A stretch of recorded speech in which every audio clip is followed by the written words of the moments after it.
Movie शुरू होती है तो हमें ये सीन दिखाया जाता है कि समंदर से कुछ अजीबोगरीब क्रिएचर्स निकलकर शहर की तरफ बढ़ रहे हैं और उन्हें पैरासाइट्स का नाम दिया गया है। फिर हम एक आदमी को देखते हैं जो कि अपने कमरे में सोया होता है और उनमें से एक पैरासाइट रेंगता रेंगता उसके कान के अंदर चला जाता है। वो आदमी बहुत तड़पता है और उसके बाद फिर से नॉर्मल होकर सो जाता है। अब हमें एक लड़का दिखाया जाता है जिसका नाम शिनची था। वो रात को अपने कमरे में हेडफोन्स लगाकर गाने सुन रहा होता है। वो पैरासाइट उसके कान में घुसने की कोशिश करता है लेकिन उसे घुसा ही नहीं जाता। अब वो उसके नाक के पास चला जाता है। शिनची को खारिश होती है तो वो समझता है कि वो कीड़ा है तो वो उसे पकड़कर दूर फेंक देता है। वो उसको मारने के लिए आगे बढ़ता है लेकिन तभी वो पैरासाइट उसके हाथ पर काट कर उसके हाथ के अंदर चला जाता है। तभी उसकी मॉम भी वहाँ पर आ जाती है तो वो उनसे कहता है कि देखें मेरे हाथ में कुछ चला गया है। और जब उसकी मॉम उसका हाथ देखती है तो वो बिल्कुल ठीक होता है। अब अगली सुबह हमें दिखाया जाता है कि शिनची नाश्ते की टेबल पर बैठा होता है तो उसे अपने हाथ में बहुत अजीब फील होता है। और फिर दूसरी तरफ हमें वो आदमी दिखाया जाता है जिसके कान में स्टार्टिंग में एक पैरासाइट चला गया था। वो अपनी बीवी के सामने आके खड़ा होता है और अपना मुंह खोल लेता है। उसका मुंह बहुत ही खौफनाक और बहुत ही बड़ा था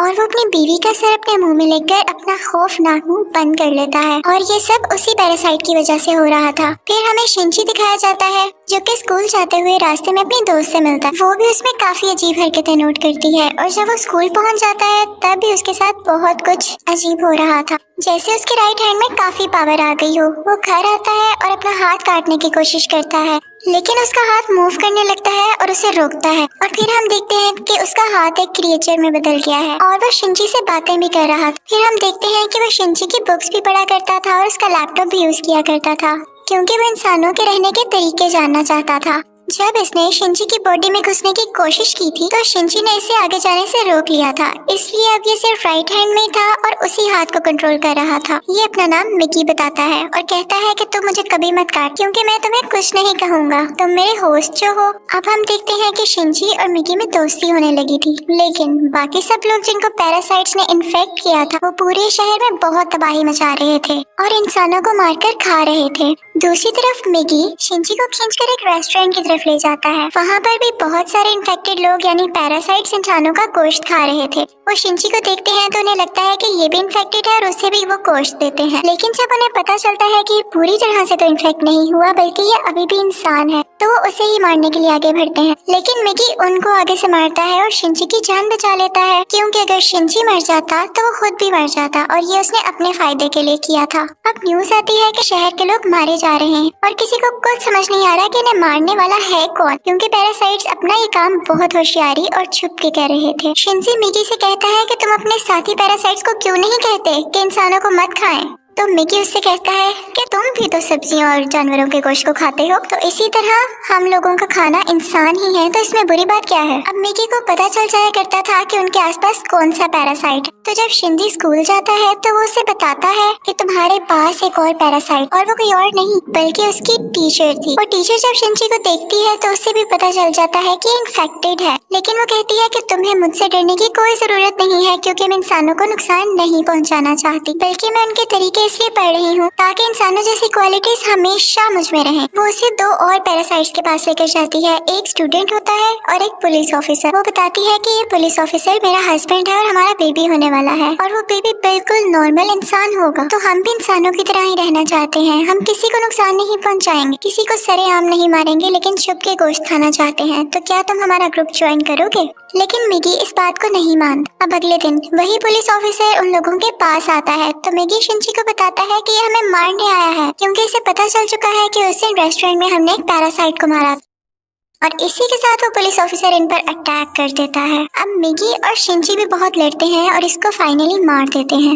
जब शिनची घर आता है तो उसे बहुत बुरा लग रहा कि उसने एक मर्डर कर दिया लेकिन दूसरी तरफ हम देखते हैं कि पुलिस ऑफिसर की बॉडी से वो पैरासाइट निकलकर किसी और की बॉडी में चला जाता है और ये कोई और नहीं बल्कि शिनची की माँ थी और वो शिनची को मारने के लिए उसकी तरफ बढ़ रही थी। मिकी शिनची को बताता है कि तुम्हें मारना चाहती है तो शिनची उसे कहता है कि खबरदार तुमने मेरी माँ को कुछ कहा क्योंकि वो अपनी माँ से बहुत मोहब्बत करता था और वो नहीं चाहता था कि उसकी माँ मरे। लेकिन देखते ही देखते उसकी माँ का सर भी बाकी पैरासाइट्स की तरह खुलने लगता है और वो शिनची पर अटैक कर देती है। उसका बहुत खून जाया होता है और वो मरने के करीब होता है लेकिन अगली सुबह हम देखते हैं कि वो दोबारा से उठ खड़ा हुआ है। तो मिगी उसे बताता है कि तुम बहुत जख्मी हो गए थे, लेकिन मैंने अपने सेल से तुम्हारे जख्म को ठीक कर दिया। लेकिन यहाँ बुरी बात ये थी कि अब शिंची की बॉडी में मिगी के सेल्स चले गए थे और अब वो पूरी तरह इन्फेक्ट हो रहा था। अब शिंची अपनी माँ को ढूंढने लगता है, लेकिन वो कहीं पर नहीं मिलती। तो वो टीचर के पास जाता है और पुलिस ऑफिसर के बारे में पूछता है, लेकिन वो टीचर भी उसे कुछ नहीं बताती। मिगी उसे बताता है कि अब दिन में मुझे भी 4 घंटे सोने की जरूरत पड़ेगी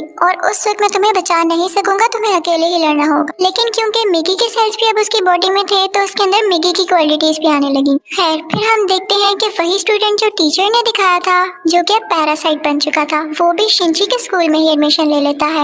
वो शिंची का दोस्त बनने का ड्रामा करता है, लेकिन आहिस्ता आहिस्ता सबको पता चल जाता है कि वो पैरासाइट है और फिर वो स्टूडेंट इन सब को मार देता है। इसके बाद वो शिंची की दोस्त को भी मारने भरता है, लेकिन शिंची अपने दोस्त को उठाकर बिल्डिंग से जंप लगा देता है। अब वो टीचर वहाँ पर आती है और वो चाहती थी कि स्टूडेंट मर जाए, क्योंकि इसकी वजह से उसका राज भी खुल सकता था। वो वहाँ पर ब्लास्ट करती है, लेकिन उसे कुछ नहीं होता और फिर पुलिस वहाँ पर आ जाती है, लेकिन वो पुलिस को भी मार देता है। अब मिगी शिंची को बताता है कि वो बिल्डिंग की छत पर है और शिंची दूसरी बिल्डिंग की छत पर जाकर उसे एरो से मार देता है। और उसके बाद वो टीचर के पास जाता है और उस पुलिस ऑफिसर का एड्रेस पूछता है, जो कि पैरासाइट था, और टीचर अब उसे एड्रेस दे देती है।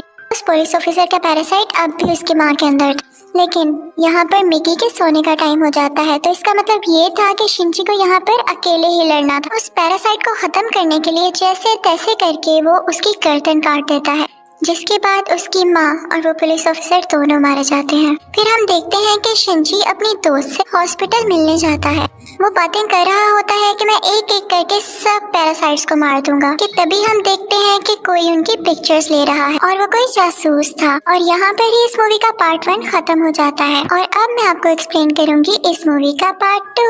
अब पार्ट 2 में उस इंसिडेंट के कुछ महीनों बाद का टाइम दिखाया गया है, जब आर्मी को पता चल जाता है कि इस शहर में कोई पैरासाइट्स हैं जो लोगों पर अटैक कर रहे हैं और वो लोगों को बचाना चाहते थे। फिर वो जेल से एक सीरियल किलर को लाते हैं जो पहचान सकता था कि पैरासाइट कौन है और नॉर्मल ह्यूमन कौन है। उसके सामने एक एक करके लोग लाए जाते हैं, तो वो सबको नॉर्मल कह देता है। लेकिन जब उसके सामने शिंची आता है तो वो सोच में पड़ जाता है और काफी सोचने के बाद कहता है कि ये भी नॉर्मल है। अब शिंची जब घर जा रहा होता है तो मिगी उसे बताता है कि हमारे बहुत पास एक पैरासाइट है, और वो पास की एक बिल्डिंग में जाते हैं जहाँ पर वो पैरासाइट एक इंसान का गोश्त खा रहा होता है। जब वो पैरासाइट शिंची को देखता है तो उसकी तरफ बढ़ता है, लेकिन मिगी इसे मार देता है। फिर अचानक उसे फील होता है कि जैसे उसके पीछे कोई है, और ये कोई और नहीं बल्कि वही आदमी था जिसने पार्ट 1 के एंड में शिंची और मिगी की पिक्चर्स ली थी। और फिर हमें शहर का मेयर दिखाया जाता है, जो कि पैरासाइट्स की फेवर में बोलता और बहुत बुरा आदमी था, और वो टीचर भी उसके साथ मिली हुई थी। और अब हम देखते हैं कि उस टीचर का बेबी भी हो चुका था, जो कि बिल्कुल नॉर्मल ह्यूमन था।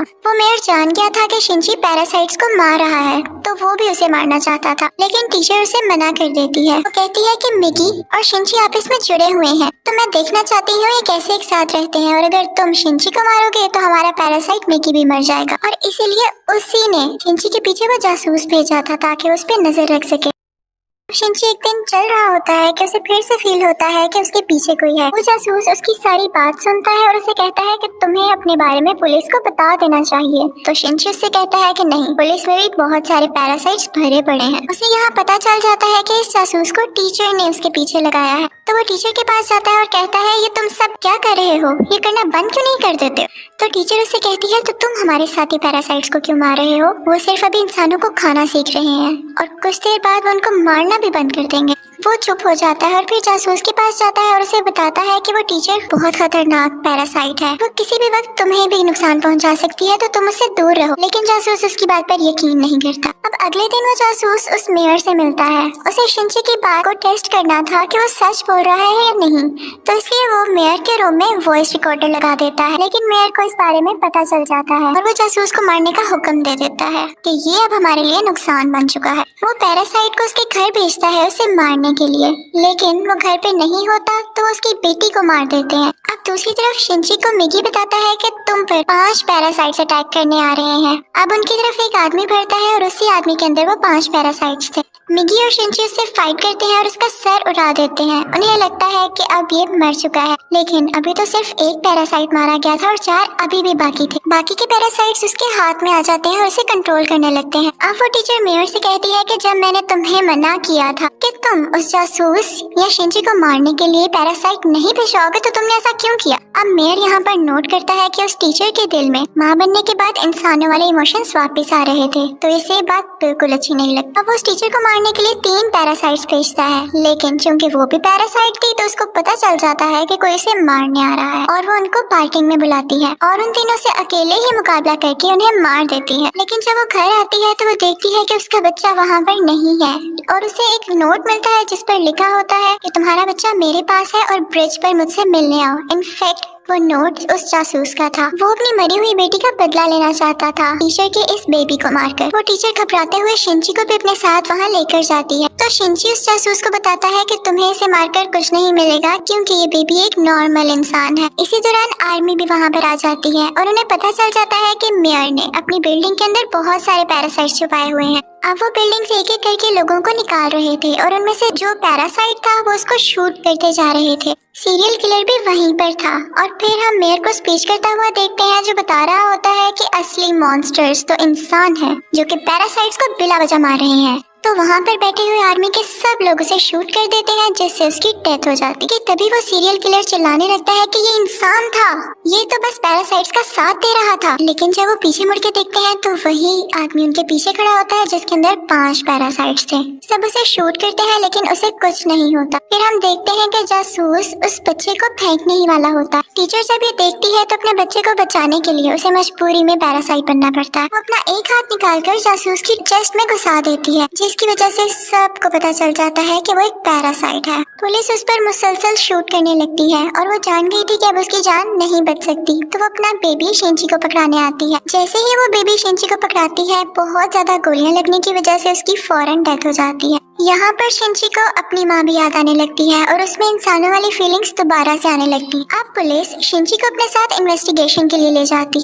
लेकिन साथ ही उन्हें खबर मिलती है कि उस पैरासाइट ने जिसके अंदर 5 पैरासाइट थे आर्मी को मार दिया है। तो शिंची फौरन से कार लेके वहाँ पे जाता है और वही पैरासाइट उसकी कार को रोककर उसका एक्सीडेंट कर देता है। अब वो जंगल में चला जाता है और मिगी से कहता है कि जब तक तुम मेरे साथ हो उसको पता चल जाएगा कि हम कहाँ हैं, तो तुम मुझसे अलहदा हो जाओ प्लीज। इसी के साथ वो पैरासाइट फौरन वहाँ आ जाता है और उन पर अटैक करने लगता है। अब क्योंकि शिंची और मिगी की काफी दोस्ती हो चुकी थी तो मिगी अपनी कुर्बानी दे देता है, यानी अपनी जान सेक्रीफाइस कर देता है, उसकी बॉडी से अलग हो जाता है और शिंची को वहाँ से भाग जाने का कहता है और मिगी को वो पैरासाइट मार देता है, जिस पर शिंची काफी उदास हो जाता है और फिर अपनी दोस्त के घर की तरफ जाता है। वो उसका बहुत ख्याल रखती है। वो लेटा होता है कि एकदम देखता है कि उसके बाजू में से मिगी का एक और हिस्सा ग्रो कर रहा है और ऐसा इसलिए हुआ क्योंकि जब मिगी ने अपने बॉडी सेल्स से उसकी बॉडी को ठीक किया था तो मिगी के सेल्स भी तो उसकी बॉडी में आ गए थे, इसलिए वो चाहता तो दोबारा ग्रो कर सकता था। शिंची को फील हो गया था कि अब ये दोबारा आ रहा है तो उस पैरासाइट को दोबारा से पता चल जाएगा कि मैं कहाँ हूँ, तो अपनी दोस्त की जान बचाने के लिए उसको बाय कहकर वहाँ से चला जाता है। लेकिन जैसे वो बाहर जाता है तो वो पैरासाइट उसे पकड़ लेता है, लेकिन एक फैक्ट्री में पहुंचकर शिंची एक केमिकल रोड उसकी बॉडी में घुसा देता है, लेकिन उसे कुछ नहीं होता। तो वो कहता है कि तुम मुझे क्या समझ रहे हो, मैं तो तुम्हें मारकर बाकी इंसानों को भी मार दूंगा और फिर मैं और बाकी पैरासाइट्स इस दुनिया पर रूल करेंगे। वो उसे मारने ही वाला होता है कि मिगी फौरन से उसकी बॉडी में दोबारा ग्रो कर जाता है और उस पैरासाइट पर अटैक कर देता है। इसी के साथ उसकी बॉडी में कुछ होने लगता है और वो तड़पने लगता है। तो मिगी शिंची को बताता है कि जिस रोड से तुमने इसको मारा उस पर बहुत केमिकल्स लगे हुए और अब पैरासाइट्स इसकी बॉडी पे नहीं रहना चाहते और एक एक करके सब पैरासाइट्स उसकी बॉडी छोड़ देते हैं और अब सिर्फ उसकी बॉडी का ढांचा बाकी रह गया। तो शिंची वो उठाकर नीचे आग में फेंक देता है जिससे फाइनली उसकी डेथ हो जाती है। अब हमें काफी दिन बाद का टाइम दिखाया जाता है जब सब कुछ नॉर्मल हो चुका है। तो मिगी शिंची से कह रहा होता है कि अब जैसा कि इस दुनिया में कोई भी पैरासाइट नहीं रहा तो हमें भी साथ नहीं रहना चाहिए, मैं तुमसे अलग हो जाऊंगा। लेकिन शिंची उसे मना कर देता है तो मिगी खुद ही अपने आप को खत्म कर लेता है और शिंची का हाथ वापस से अपनी